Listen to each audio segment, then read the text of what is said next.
샬롬 샬롬 샬롬 샬롬. 하나님 사랑합니다. 여러분 주 안에서 사랑합니다. 오늘 사무엘하 12장 1절에서 12절까지 말씀 함께 나눕니다. 전체가 31절까지 있죠. 1절에서 12절 반 정도의 말씀이죠. 사람이 범죄하기 전에는 하나님이 그를 설득하시는 경우가 드물어요. 1절에 12장 1절에 야훼께서 나단을 다윗에게 보내시니 그가 다윗에게 가서 그에게 이르되 한 성읍에 두 사람이 있는데 한 사람은 부하고 한 사람은 가난하니 이렇게 시작하죠. 그 부한 사람은 양과 소가 힘이 많으나 가난한 사람은 아무것도 없고 자기가 서서 기르는 작은 암양 새끼 한 마리뿐이라. 자기가 사서 기르는 작은 암양 새끼 한 마리뿐이라. 그 암양 새끼는 그와 그의 자식과 함께 자라며 그가 먹는 것을 먹으며 그의 잔으로 마시며 그의 품에 누움으로 그에게는 딸처럼 되었거늘. 어떤 행인이 그 부자에게 오면 부자가 자기에게 온 행인을 위하여 자기의 양과 소를 아껴 잡지 아니하고 가난한 사람의 양 새끼를 빼앗아다가 자기에게 온 사람을 위하여 잡았나이다 하니 다윗이 그 사람으로 말미암아 노하여 나단에게 이르되 야훼 살아계심을 두고 맹세하는 이 일을 행한 그 사람은 마땅히 죽을 자라. 그가 불쌍히 여기지 않냐고 이런 일을 행하였으니 그 양새끼를 4배나 갚아주어야 하리라 한지라. 나단이 다윗에게 이르되 당신이 그 사람이라. 이스라엘의 하나님 야훼께서 이와 같이 이르시기를 내가 너를 이스라엘 왕으로 기름 붓기 위하여 너를 사울의 손에서 구원하고 내 주인의 집을 내게 주고 내 주인의 아내들을 내 품에 두고 이스라엘과 유다 족속을 내게 맡겼느니라. 만일 그것이 부족하였을 것 같으면 내가 네게 이것저것을 더 주었으리라. 그러한데 어찌하여 내가 야훼 말씀을 업신여기고 나보기에 악을 행하였느냐. 내가 칼로 햇사람 우리아를 치되 암몬 자손을 칼로 죽이고 그의 아내를 빼앗아 내 아내로 삼았도다. 이제 내가 나를 업신여기고 햇사람 우리아의 아내를 빼앗아 내 아내로 삼았은즉 칼이 내 집에서 영원토록 떠나지 아니하리라 하셨고 여호와께서 또 이와 같이 이르시기를 보라 내가 너와 내 집에 재앙을 일으키고 내가 내 눈앞에서 내 아내를 빼앗아 내 이웃들에게 주리니 그 사람들이 내 아내들과 더불어 백주에 동침하리라. 너는 은밀히 행하였으나 나는 온 이스라엘 앞에 백주의 일을 행하리라 하셨나이다 하니 다윗이 나단에게 이르되 내가 야훼께 죄를 범하였노라 하매 나단이 다윗에게 말하되 여호와께서 당신의 죄를 사하셨나니 당신이 죽지 아니하려니와 이 일로 말미암아 야훼 원수가 크게 비방할 거리를 얻게 하였으니 당신이 낳은 아이가 반드시 죽으리이다 하고 나단이 자기 집으로 돌아가니라. 많이 알려져 있는 말씀이에요. 12장 1절에서 15절까지 제가 읽었습니다. 사람이 범죄하기 전에 하나님이 그를 설득하시는 경우는 드뭅니다. 거의 유일한 예는 가인이라고 볼 수가 있죠. 가인의 동생 아벨을 미워해서 범죄할 마음을 품고 있을 때 하나님이 그를 설득하려고 했어요. 내가 화를 내고 안색이 변한 이유가 무엇이냐. 죄는 문 앞에 있으나 너는 죄를 다스릴지니라. 그러나 가인은 자기 마음 먹은 대로 했어요. 그래서 하나님의 설득은 무산되고 맙니다. 다윗의 경우는 다윗이 범죄하기 전에 하나님이 그에게 말씀하시지 않고 죄를 범한 후에 말씀하셨어요. 선지자 나단을 보내서 처음에는 비유로 말씀을 하셨다가 다윗이 그 비유를 듣고 분노하니까 그 사람이 바로 너다라고 폭탄 선언을 하죠. 다윗이 우리아의 아내 바세바를 자기 여자로 취하고 우리아를 전쟁터에 보내어 죽게 한 이 죄를 지적하신 것입니다. 하나님은 다윗에게 말씀하실 때 그의 죄가 타당하지 않은 이유를 차근차근 말씀하세요. 내가 너에게 기름을 붓고 이스라엘 왕을 삼고 이스라엘 민족을 너에게 맡기고 내 주인의 첩까지 내 품에 주고 만일 그것이 부족할 것 같으면 내가 너에게 이것저것을 더 주었을 텐데 어찌하여 나를 업신여기고 악을 행하였느냐. 누가 하나님의 죄인을 문책할 권리가 없다고 말할까? 누가 하나님의 문책이 지나치다고 말할 수 있겠는가? 누가 하나님이 불합리하다고 말할 수가 있겠습니까? 죄인에게도 하나님은 이치를 따져서 말씀하세요. 그리하여 우리가 입이 10개가 있더라도 변명할 여지가 없게 하시는 것. 하나님이 다윗에게 하시는 말씀의 요지는 너의 가진 것이 족하다라는 말씀입니다. 너는 이미 이만큼 가지고 있지 않느냐. 네, 그래서 나단의 비유에서 다윗을 부자의 비유로 계시는 것. 그것뿐이에요. 하나님 말씀이 많이 부족할 것 같으면 내가 이것저것을 너에게 더 주었으리라. 이것이 여러분이 알고 계시는 하나님이십니까? 하나님이 이러한 분이라는 사실 알고 계셨습니까? 아니면 우리는 여전히 하나님은 인색하고 불공평한 분으로 인식을 하고 계시지는 않습니까? 모르긴 몰라도 죄를 지는 대부분의 사람들은 자신의 죄를 그렇게 정당화할 거예요. 이것이 물질이든 애정이든 명예든 어떤 것이든 나는 가진 게 없고 남은 많이 가졌으니 남을 것 조금 가져오는 것뿐이다. 이것이 왜 나쁘냐? 나는 가진 것이 없기 때문에 부득이 남의 것을 취할 수밖에 없었다. 이 정도 무슨 문제냐? 왜냐하면 빼앗기 전에는 남이 나보다 더 많이 가졌다는 사실 때문에 그들에게 반발을 하고 욕심을 부립니다. 빼앗았다고 해서 내가 그만큼 더 부해졌다고 느끼지 않기 때문인데 인간의 마음 상태는 상대적이라는 것이기 때문에 남의 것을 가진 후에는 여전히 그 후에도 사람은 나는 빈곤하고 불쌍하고 가난하다는 생각을 계속 가지고 있어요.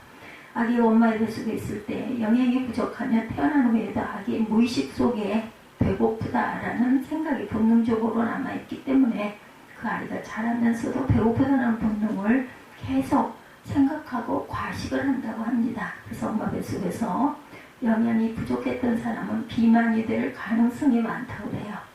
그러니까 아무리 과식을 해도 여전히 나는 영양이 부족하다고 느끼는 것과 같은 비슷한 원리. 그래서 이러한 사람은 타일러도 말을 듣지 않는다. 왜 하나님이 다윗이 범죄하기 전에 그를 타이르지 않았을까요? 그러려고 하지 않았기 때문이겠죠. 자기의 상대적인 빈곤감에 시달리는 사람이 눈이 반쯤 돌아갔기 때문에 만류하기가 어렵다. 그러나 이를 저지른 다음에는 지녔으니까 먹었으니까 포만감이 있어요. 그죠? 하나님의 말씀을 들을 귀가 열리게 될 수 있다. 그런 의미로 다윗은 복이 많은 사람이기도 합니다. 그가 범죄한 후에 하나님이 그를 버릴 수도 있었어요. 하나님이 그를 포기하실 수도 있었어요. 그런데 하나님은 다윗을 버리지 않고 선지자 나단을 통해서 그를 타이르셨기 때문에 하나님이 함께한 사람의 모습이라는 것. 하나님이 함께한 사람이 늘 의로운 것이 아니고 늘 바른 선택을 하는 것이 아니지만 그러나 하나님은 사람이 실수한 후에 그를 버리지 않고 때로는 그를 변호하시고 때로는 그를 신원하시고 반드시 그로 하여금 깨달을 수 있는 기회를 주시고 회개할 수 있는 기회를 주시고 여러분에게 오늘날 회개할 수 있는 기회가 있다는 사실을 하나님의 은혜를 베푸셨다는 증거라는 거 잊지 마시기 바랍니다. 하나님의 은혜가 없는 사람은 회개할 기회도 받지를 못해요. 가론유다는 회개할 기회를 얻지 못하고 스스로 목숨을 끊죠. 그러나 베드로는 새벽에 닭이 울 때마다 일어나 울면서 회개하며 기도했습니다. 우리가 아직 회개할 기회가 있다는 말은 하나님이 우리를 아직 버리지 않았다라는 뜻이기도 하다는 것. 하나님이 아직 우리를 심판하지 않았어요. 하나님이 우리를 타이르고 계신다는 증거가 된다라는 것.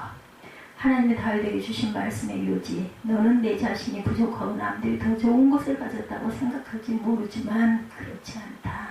내 자신이 정직하게 돌아봐라. 얼마나 좋은 것을 이미 많이 갖고 있느냐.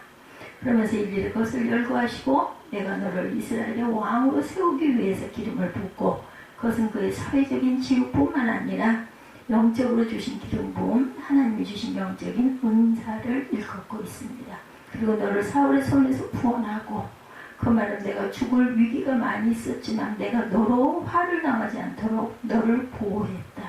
이스라엘과 유다를 너에게 맡겼다. 그건 그의 소유와 지위와 그의 허락하신 권세를 말하고 있습니다. 그리고 내 집에 주인의 집과 주인의 아내를 내 품에 두었거늘 이것은 의외로 사람이 필요로 하는 점이라든가 사랑이든가 취미라든가 이런 것까지도 빠뜨리지 않고 하나님이 챙겨주셨다. 전능하신 하나님 어찌 일개 개인에게 이런 차근차근한 말씀을 하실 수가 있겠는가. 이것이 필요한 이유는 내가 받은 복을 세워보기 위한 것이다. 내가 얼마나 많은 복을 받았는지 세워보라는 것. 우리 찬양도 찬송가에 있죠. 받은 복을 세워보아라. 그리고 하나님이 한마디 말씀하시기를 만일 부족한 것 같으면 내가 이것저것을 너에게 더 주었으리라. 그리고 이제 우리 아이에게 대해서 하시는 말씀, 우리에게 하시는, 우리 아이에게 대해서 하시는 말씀. 우리 아이야말로 너보다 너와 비교해 정말 적게 가진 사람이다. 나단의 비유에서 우리아는 어린 양 한 마리밖에 없는 가난한 농부였어요. 우리 눈에 유복해 보이고 부유해 보이는 양들, 그들을 겉으로만 보기 때문에 그게 부럽고 많이 가진 것 같다라는 것. 이 세상에 어느 누구도 우리가 괴롭혀도 피해를 당하지 않을 만한 사람은 없습니다. 우리가 욕을 해도 피해를 당하지 않을 사람, 내가 때려도 아프지 않을 사람, 내가 돌을 던져도 아프지 않을 만한 사람은 이 세상에 아무도 없다라는 것. 예수님도 옆구리에 창을 찔렀더니 뭐가 나왔어요? 물과 피가 쏟아 나왔습니다. 예수님도 창으로 찌르면 온전치가 않아요. 예수님도 창으로 찌르고 손에 못을 박으니 고통을 당하셨어요. 이것이 사람입니다. 여러분 중에 나이 정도 되니까 이런 설득이 통하는 게 아닐까? 나이 정도 높은 지위에 있는 사람이니까 이 논리가 통하는 게 아닐까? 이렇게 생각할지 모르지만 절대 결코 그렇지 않다. 나이 정도 되어도 그럼에도 불구하고 자기가 가진 것을 족하게 여기지 못하고 남의 떡이 더 커 보인다는 사람이 얼마나 많이 가졌느냐 하는 것이 문제가 아니고 이것은 사람의 심리적인 상태의 문제다. 스스로 족하다고 느끼지 못하는 인간의 문제라는 거죠. 하나님 말씀 그대로 만일 부족하였을 것 같으면 그 말은 부족하지 않다는 얘기죠. 예, 부족하지 않다는 얘기, 하나님의 판단은 그렇다.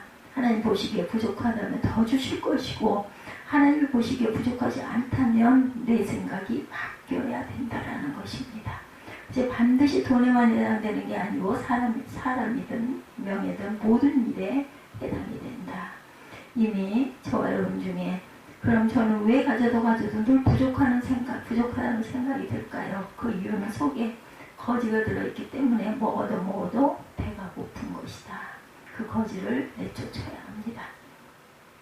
빈곤의 영, 가난의 귀신, 배고픔의 귀신, 애정 결핍의 영이 바로 그런 것이다. 과거의 결핍을 경험해 본 적이 있는데 그때 결핍의 영이 우리 안에 들어와 자리를 잡고 있기 때문에 먹어도 배고프고 가져도 부족하다라는 것을 느끼는 것. 그것을 내쫓아야 하나님이 내게 주시는 내가 족하다는 사실을 깨닫고 마음의 확신을 얻을 수가 있다라는 것. 우리는 온전하게 나를 되돌아볼 줄 알아야 되겠다. 회개의 영을 주옵소서 기도하셔야 합니다. 이것이 우리 안에 자리 잡고 있다는 것을 모르기 때문에 늘 목말라하고 시달린다. 마귀는 우리의 부족함을 지적하여 우리로 하여금 실족하게 합니다. 마귀는 우리가 부족하고 빈곤하고 고독하고 가난하고 미련하다는 사실을 지적함으로 만족하지 못하고 늘 남의 것을 탐하고 시기하고 다투게 합니다. 애정결핍의 영이 사람 속에 있으면 아무리 친구가 많고 남편이 있고 아내가 있고 친구가 많아도 늘 고독하다고 생각한다. 더 가지려고 한다. 애정결핍의 영이 사람 속에 있으면 아무리 많은 것이 있어도 좀 더 나는 적다. 나는 만족하지 못한다. 그러다 보니 행실이 깨끗할 수가 없다라는 거죠. 우리는 받은 복을 세어봐야 합니다. 먼저 우리 안에 있는 애정결핍의 영, 이것을 내쫓아버리고 내가 받은 복을 세어보십시다. 세어보지 않아도 그렇지 세어보면 의외로 많다는 것을 발견하게 됩니다. 옷장에 처박아 둘 때는 몰랐는데 꺼내서 쌓아놨더니 있는지도 모르는 옷들이 너무너무 많죠. 성경 말씀에 너희가 얻지 못하면 구하지 아니함이라고 했어요. 괜히 남을 시기하고 싸우고 다투지 말고 하나님께 구하십시다. 하나님이 한 가지만 주신다고 하시지 않았어요. 그죠? 하나님이 이것저것 더 주셨으리라 말씀하십니다. 하나님이 한 가지만 주시는 게 아니고 영적인 것만 주시기 원하시는 것이 절대 아니다. 이것저것도 더 주시리라. 다만 우리가 받은 복을 복으로 여기지 않고 있는 부분들이 많이 있을 것이라는 것. 건강한 것에 대해서 당연하게 생각하고 가정에 대하여 당연하게 생각하고 신앙생활을 하는 것에 대해서도 그게 어때서 귀찮긴 하지 이렇게까지도 생각하고 당연한 것이 그건 기본이지 그것 말고 다른 것. 여러분 만일 하나님이 우리가 얼마나 많은 것을 갖고 있는지를 깨닫게 하기 위하여 건강을 가져가신다고 생각한다면 가정을 가져가신다고 생각한다면 믿음에 실족하게 한다고 생각한다면 그때야 비로소 아우성을 칠 것입니다. 예, 그게 얼마나 귀한 건지 모르고 헛된 것만 탐냈습니다. 주님, 제가 잘못했습니다. 그때가 돼야 사람이 자기가 얼마나 좋은 것을 많이 갖고 있었는데 그 사실을 몰랐다라는 것을 깨닫게 되죠. 예, 인간의 죄는 하나님의 우리에게 후회가 되게 하실 기회를 박탈하는 것이라는 것. 하나님이 내게 주실 텐데 부족한 것이 있다면 주실 텐데 그런 기회를 박탈하고 내가 내 힘으로 남의 것을 빼앗으려고 하는 것이 인간의 죄라는 것. 모든 죄는 결국은 어디에서? 불신에서 비롯된다는 것을 깨닫고 잊지 않는 저와 여러분이 되시기를 주님의 이름으로 축복합니다.